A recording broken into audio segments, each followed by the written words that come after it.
What's going on, y'all? Welcome back to another episode. I'm Swipa Cam, and welcome to the channel. If you haven't yet subscribed, what you waiting on? This is the place to be. This is the channel to be at. Hit the subscribe button, hit the logo. Let's continue to build this community together. So I just got done watching the Denver Nuggets shellac the Houston Rockets 128-99 on April 16, 2021, and we ain't even about to talk about the basketball game, y'all. I don't know if you were around today. I don't know if you was on Twitter today.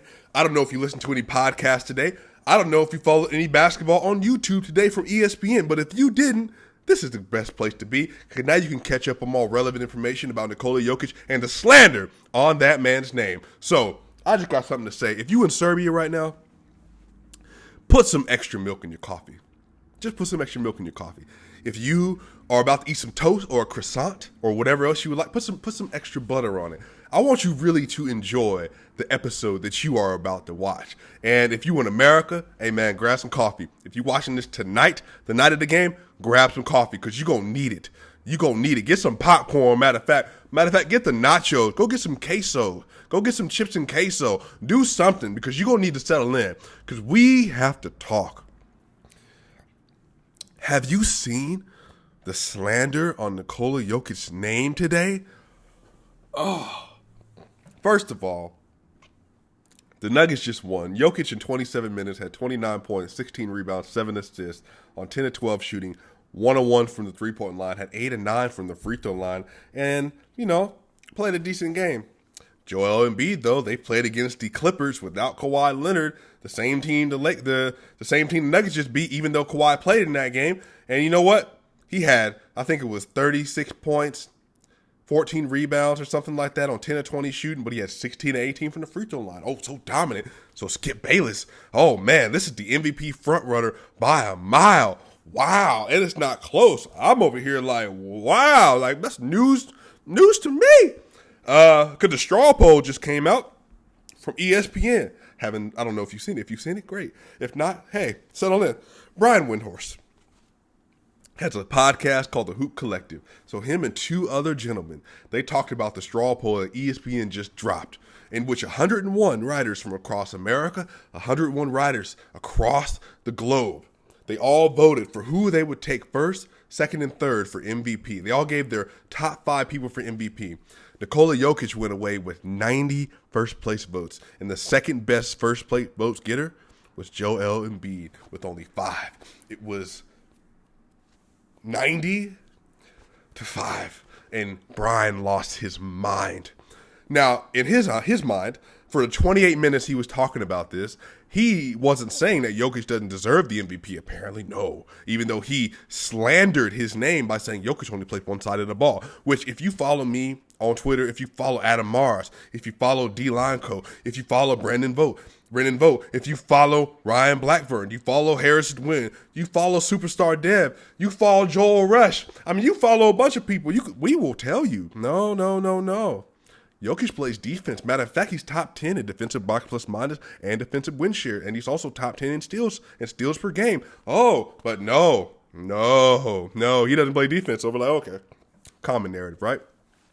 He going on, and he tells us that the reason that he is so upset and disappointed is because his brethren of writers, that they're supposed to be able to hold the line, to have a objective view of basketball.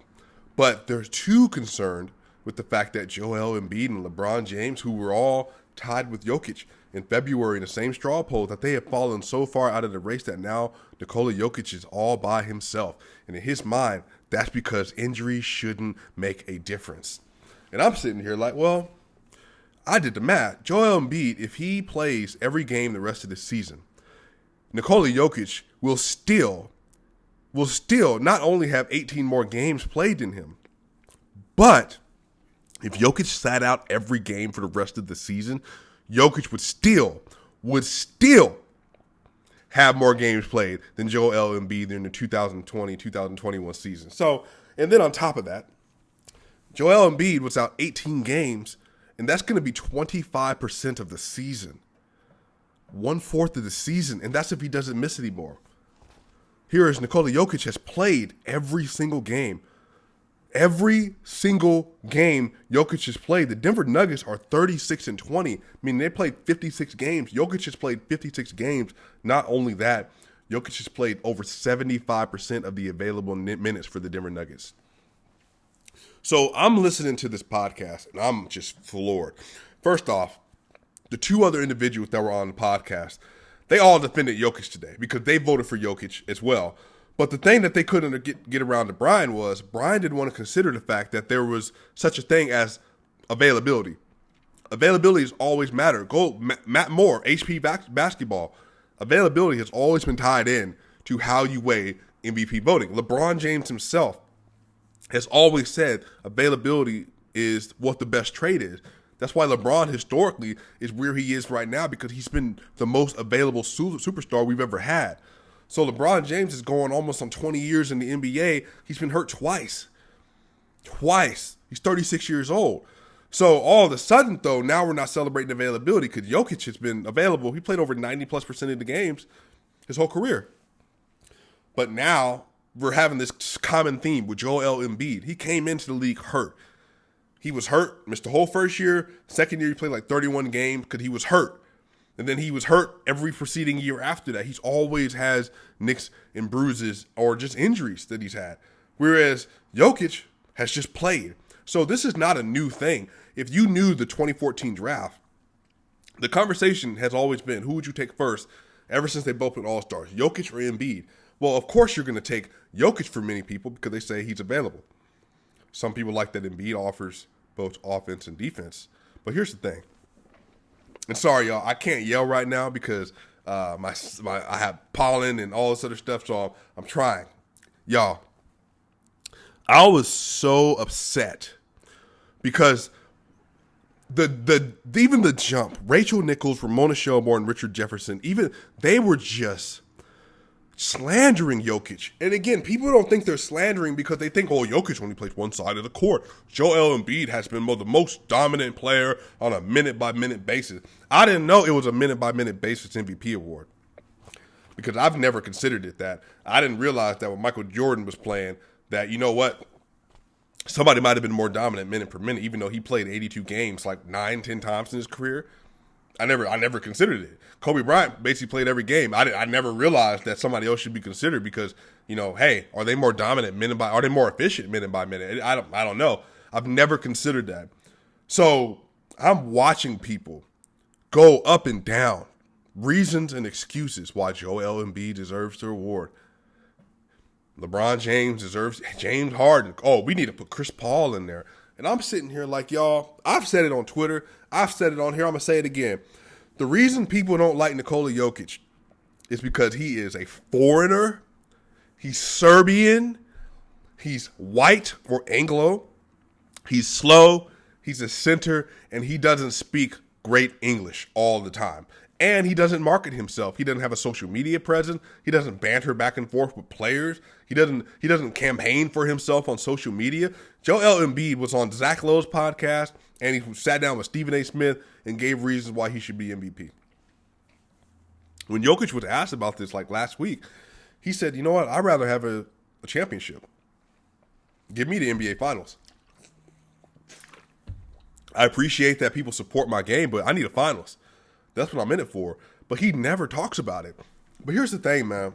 What's so horrible about what's happening is that ESPN is so driven by the LA, New York, Philadelphia markets that they're underselling the greatness of the NBA. They're underselling that the NBA, more than ever, is more diverse. The NBA is more widely appreciated around the world, and there's so many different play styles. Think about it. Jokic is one of a kind. We've never had a player like this before. Joel Embiid is also one of a kind. We've never had a big man that's like 300 pounds almost who can also shoot 38% from the three-point line and like 85% from the free throw line. We never had it. But because Joel Embiid's game speaks more to American culture, loud,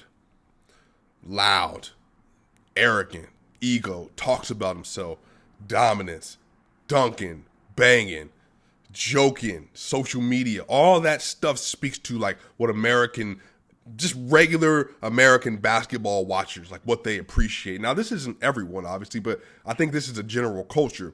You can put Giannis Antetokounmpo on SportsCenter because it's exciting. It's 10 seconds of bam. But whereas Jokic, it's not really a bang. It's just it's like water. See, that's how I've always thought of Nikola Jokic's game. It's just water. It doesn't force anything. It doesn't try to create its own path. It takes what's in front of it. The reason that water is the most destructive force on the planet is because water can creep into anything, and all it needs is a little bit of a way, just a little crevice, and it can bring down a whole mountain. Jokic is water. He flows, passing, scoring, touch, soft touch, his game, the fluidity, the soundboard shuffle, everything is fluid. Now, he can bang when he needs to, but Jokic gives you, whatever you give him, he's going to take advantage of it by a mile. So the reason he's putting up 26 points per game, 11 rebounds per game, 8.9, 8.8 assists per game is because he's going to take whatever you give him. Remember, y'all, 14 games into the year, he was averaging a triple-double. Jokic, at a period, over like a 10-game span, was averaging over 30 points per game. But his assists went down. But Jokic doesn't need to do that every game. So that's the thing. Like, people are saying that, Joel Embiid's averaging 29.8 points per game, like 11 rebounds. Oh, man, he's so dominant. I'm like, yeah, but he can only kill you one way. Now it's a big way. It's a really important way. But Jokic, literally, the reason he's the MVP is not only because he's played every game, but because if you watch the games that Jokic has played this season, you can't tell me there's one way he's killed you. If it's the Utah Jazz, I'm going to give the Utah Jazz and Defensive Player of the Year, Rudy Gobert, 47, 12, and 5. If the Portland Trail Blazers, I'm going to give you 41, 5, and 5. The Sacramento Kings, I'm going to give you 50, 12, and 8. You know what? Houston Rockets, when James Harden was still there, hey, man, let me go ahead and give you 19 assists, 18 assists. Let me give you 15 assists. Let me just kill you that way. That's the thing. Jokic will have games of 17, 15, and 12. He'll have games of 10, 16, and 13. He'll also have games where he has 40, 5, and 5. But that's because he adjusts to the moment. Some games require him to be great scoring. Some games require him to dice you up passing. Some games, it's not even about him getting the direct assist. It's the hockey assist, the next assist over, setting up and facilitating, helping you get to the right spot so you can give the ball to the three-point person in the corner or the next cutter over. Sometimes it's just leadership. See, that's the thing about the MVP award. It goes to the most valuable player through the season, not the minute-by-minute dominance. But again, how do you even understand dominance? Because you can't tell me you're watching Jokic. And again, that's the thing. If you don't really know basketball and you don't have the time to watch basketball, which watching basketball is a privilege. We all have televisions. And again, we cannot watch altitude, if you're in Colorado. And then you can't always go to the game. So watching basketball is a privilege. So for us, all of us who have that privilege, we're able to connect with the game of basketball with Nikola Jokic in very intimate and detailed ways. So we can walk away saying, yo, he had 17, 10, and 10, but he literally destroyed the entire game. The Heat couldn't do anything with him. But other people like 17, 10, and 10, it's kind of pedestrian. Only 17 points? Must not have been a good game. Joel Embiid, 36, 14, 10 of 20, 16 of 18 for the free throw line. That's the MVP, Skip Bayless, who I also like Skip Bayless a lot. But it goes to show you how people don't really actually watch basketball. Nikola Jokic is the MVP. Brian Windhorst is upset because in his mind, he believed Joel Embiid should be the leading candidate. He also believes LeBron James should have won the MVP had he not gotten hurt. When he did this, we talked about this, he had Jokic like third or fourth on his ballot, which is wild. Somebody had the audacity in a recent ballot that he got 91st place votes. Somebody had him in fourth place. Again, I have said this on Twitter.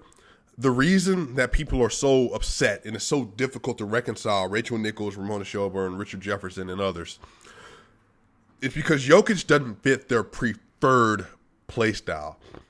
He doesn't fit their preferred stylistic preference. He doesn't fit their preferred body type. He's 7 feet, now 250 pounds, 245 pounds. Not very cut. It's not overly explosive. Sure, he's a great scorer. He's a great passer. He might be the best offensive center in the game. But all that undermines what he is, which is the most valuable player. Again, you come to this channel, I've been telling you LeBron James and Nikola Jokic have the highest IQs in basketball. So you can try to put Damian Lillard in the conversation. You can try to put Chris Paul in the conversation, James Harden, whoever else you want. At the end of the day, it's going to be Jokic. Jokic will win that MVP.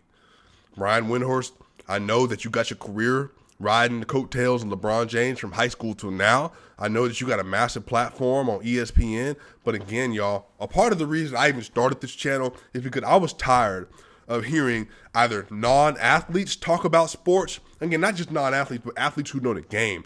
Non-athletes who don't know the sport, we're talking about it, or people that clearly had a bias, like it didn't allow them to fully appreciate the game. But also, we didn't have a lot of folks who had any playing experience, either in college or high school, that was given you to take. I love Jokic's game. I grew up watching Michael Jordan and Kobe Bryant. Jokic was never on my radar. I didn't like Dirt and Whiskey like that. I liked him. He was great. Jokic is one of a kind. Ever since he stepped foot in the league in 2015, I thought this dude was special. Like, you think he's special. But the thing is, the NBA, like we already talked about, they're always 1 year behind with Jokic. Now, they think he's an all-NBA caliber player. Still not better than Anthony Davis, not better than Joel Embiid. When I and you, we've been saying he's the MVP. He's going to win. But the thing is, he's not going to be appreciated when he wins. And y'all just get ready. Even though it won't be fair or true, they're going to tell you that the only reason Jokic won was because everybody else was hurt. So almost by default, even though his numbers were pretty, even though he had good offensive numbers, he's going to be the worst defender that's ever won. Nick Wright, he'll be the worst defender that's ever won the MVP. I'm like, but James Harden exists, though. Steph Curry exists, though. Okay, but Jokic is the worst, even though he's top 3 in total steals. Jokic is going to be one of the only players in NBA history in 3 years straight to lead his team in points, rebounds, and assists. Him, LeBron James, I can't remember who else. One of the only players ever. But, you know, I guess we have to give him MVP. Anyway, y'all, the game was good. Jokic balled tonight. Michael Porter Jr., 21-5 tonight, 7-13 shooting, 4-7 from the three-point line. The Denver Nuggets, their next game, they got against Memphis on Monday. We will be back on Monday for that game. But, y'all, I just need to vent with you. Let me know in the comment section what you think. Share the video. Like the video. Look, Jokic will win MVP. And when he does, you already know what channel to hit up. Swipa gang, we out.